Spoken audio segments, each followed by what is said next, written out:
But yeah, so and if Velvet was written out of the picture, then it definitely would be Pip Lamity in the story all the way. Yeah. I mean, even if it's just kind of fuck Velvet, I hate her. She's a fucking bitch, and and she should have died to the slavers in the first act of the story. That's like that is in my notes, but yeah. Okay, I was gonna say mine too. Mine says Jesus Christ, just kill Velvet. Seriously, Yeah. she clearly has a death wish. Just let her go. And that is the most hilarious thing because we all independently came to this conclusion. It's like, this story would be better if she was dead. But yeah, Velvet is kind of awful this entire volume. It starts in this volume anyway with there's that conversation about strategy in Old Olney, and Velvet is just completely ignored by everyone. It's like she's yelling to try and get people's attention, and they just ignore her. It's like, I mean, it also comes back to this stuff about ethics, where it's like this is the character who the story just affords no dignity and just decides is wrong and just never gives her the time of day. And I don't know if this is a thing that was intentional by the author, but when they're sneaking around later, after it turns out that sniping off the Hellhounds attracted more of them, Little Pip is floating Velvet along behind her like a child or like an item in her inventory. Yeah. And I could, there's possibly she might not be that good at sneaking, but also it's after treating her opinion like a child, it's which I think kind of gets into some of the not great characterization of her. One of the things that I've always mentioned about Velvet is, honestly, she just really quickly loses any sort of character agency. Mm-hmm. Oh god, yeah. And it really is unfortunate for her, because I think that it really hurts her as a character, because if she had any actual agency, I think I would be less disinclined to be no, please let her die so I don't have to deal with this anymore. Yeah, and a lot more okay, no, she has some points, but instead she's just the damsel in distress that runs around and does dumb things and then tries to die, and then people keep saving her for reasons beyond our mortal comprehension. Yeah, she kind of succumbs to the fact pacifism is trafficking with the enemy, until such point as we get to Arbu, and then suddenly her morality is just all that compassion, kindness, healing stuff is just now it's time for purge Velvet. And and the problem is that then that also turns what should have been her crowning moment of awesome, which is dealing with the Raiders post Canterlot, where she comes across as extremely cold, where she's I don't kill ponies, and I feel like I still haven't. Yeah, and you just did, bitch. You killed 6 with a shotgun at short range. You have been fully converted to the the murder hobo the fascist ideology of the story. And it's your perspective has been entirely disregarded now, Velvet. You are one of us. It's interesting, Hart, that you bring up this disregard for raiders as actual opponents, because I'm reminded of this Polish mercenary when asked what it felt like to take human life. He said, "I wouldn't know. I've only ever killed communists." That's exactly how Velvet feels towards raiders. And that's the thing is that very worrying mindset. Well, yeah, but what Fuzzy was saying is that you have that ideology of oh boy, these people aren't really people, and it's no, they're still people. They're fucked up people, and I wouldn't exactly invite them to dinner. But the fact of the matter is that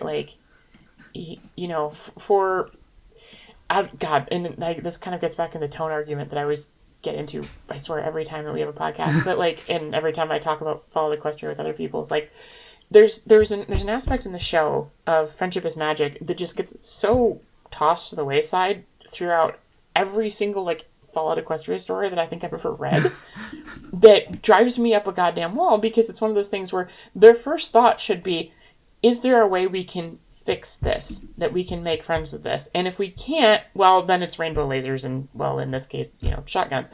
But that's never an option in here. The option is, well, these aren't actually people, so it's okay. Yeah, and I don't know if I mentioned this in the last podcast, but check out Make Love Not War. On sale now. No, but I'll say, I've been trying to toss that into Speak as well, not to throw out my own horn, but now that we've had our own, we're all authors here. We've got books to sell. Mine isn't prison yet, but I'm not done with it. So, so yeah, there's that, and also there's her behavior in Canterlot, which is just kind of dumb. Oh god, the Ministry of Peace scene. Yeah, the part where she rushes on stage into the cloud, and it's like, just let her die. Yeah, please let her melt into the floor. Calamity's just like, no, we've got to go in there and save her, and Pip's just like, let her go. She knows what she's doing. She needs to do this. This is catharsis. Yeah, oh god, there's like ideas that the story brings up and then doesn't really do a whole lot with, of like bleed with the memory orbs, and I feel like if the story had more of a subplot with that, and like maybe Pip was being finding herself parroting things that she's seen in memory orbs, then maybe this might actually carry a bit more weight. But because if any of that's been happening, it's been happening off screen in Velvet's head where we can't see it. Velvet just looks like a crazy person.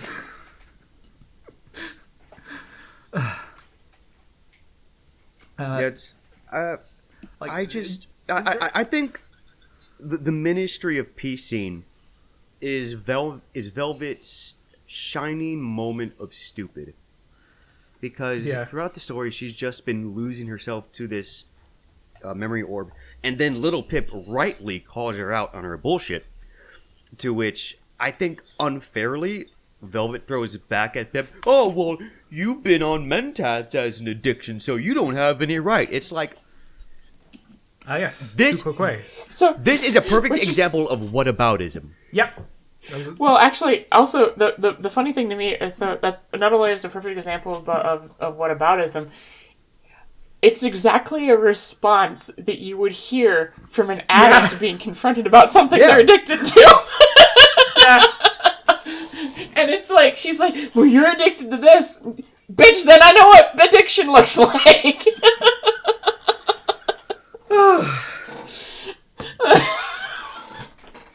Yeah. God, I hate Velvet so much. I hate her. Oh my god. I mean, I don't know what else there is to add to this scene, because it's just dumb. Like it's like, I feel like it was meant to be some kind of like climactic payoff, but it just kind of is what. Yeah.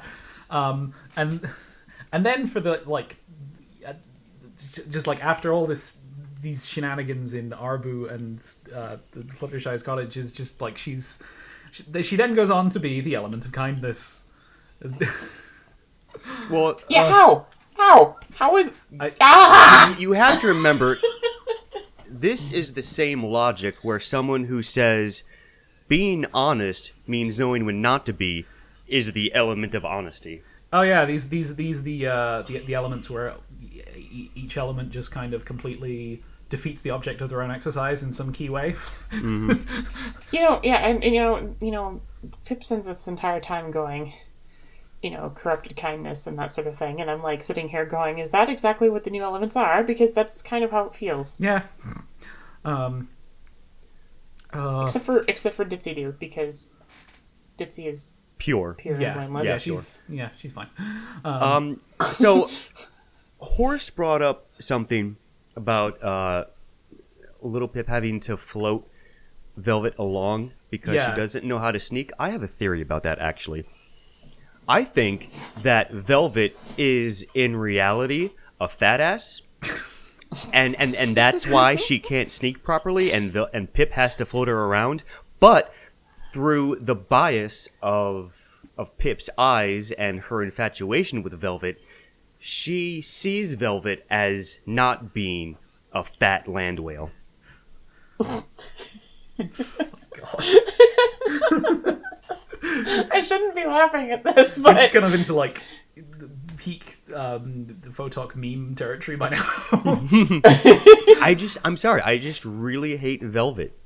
And I will take every opportunity to shit on her.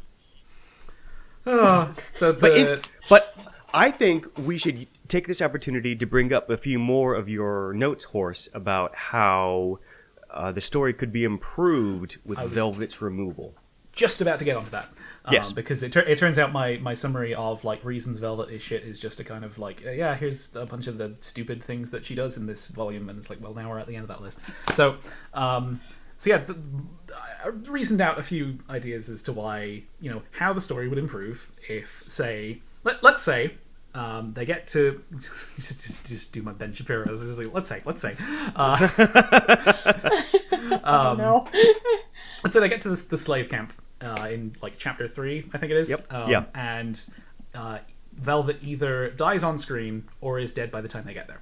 Mm-hmm. The point is that like they go to rescue her and they fail. So this changes a number of things. First of all, now Little Pip has a personal motivation for going after Red Eye instead of just kind of vague moral indignation. And I mean, even if you change very little else about the story other than the necessary mechanical changes to like remove Velvet from everything else that's happening, which is probably not that much, to be honest, it sort of, it's like, well, now it's personal, and that just makes for a more compelling story. The relationship between Little Pip and Calamity that we've talked about earlier, that has to pick up the slack. So now we might actually, because I feel like the I don't want it to seem like I'm contradicting myself by like complaining about subtext not being left to subtext and then complaining about a thing not being on screen. But like I feel like we don't really get we don't really understand why Pip and Calamity hang out with each other, just that they do.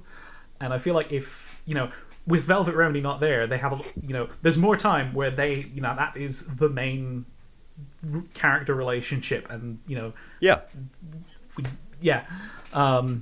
and their relationship can be explored. Yeah, and just the eyebrow noises. Eyebrow noises.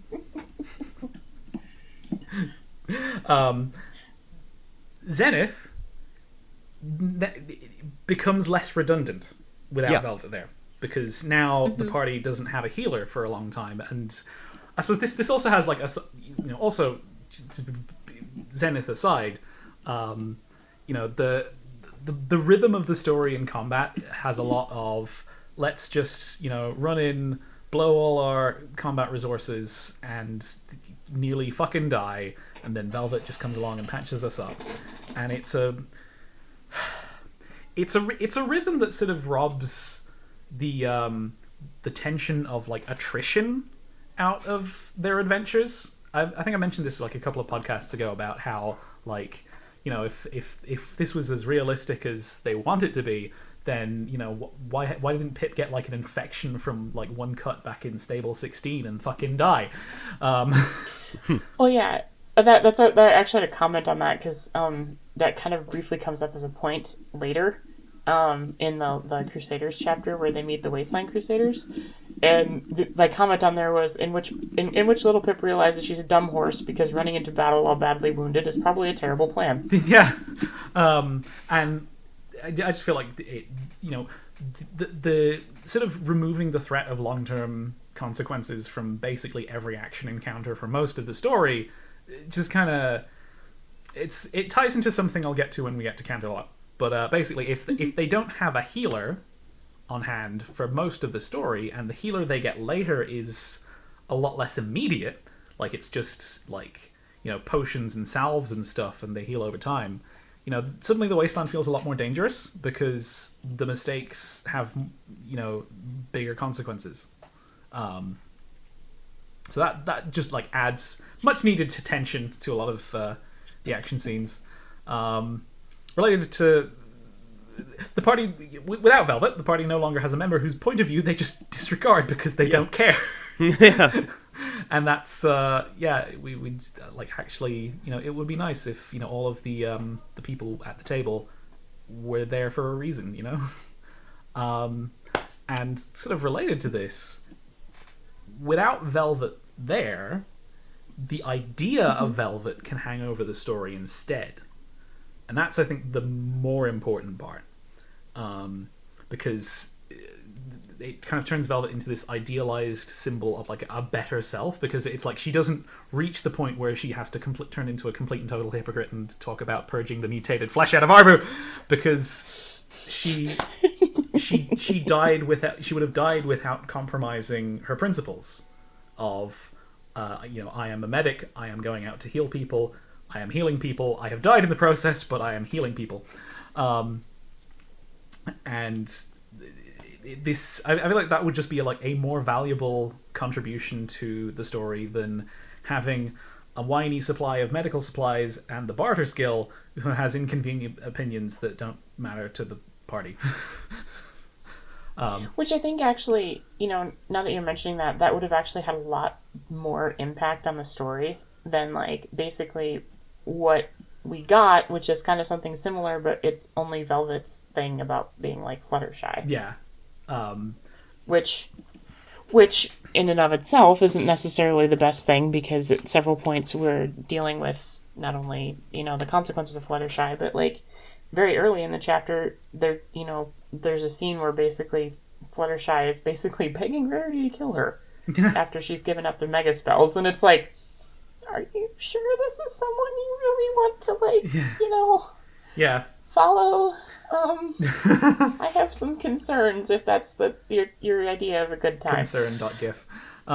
Yes. It does kind of shift the, I suppose, a better version of the dynamic between Velvet and Fluttershy, of just kind of having this,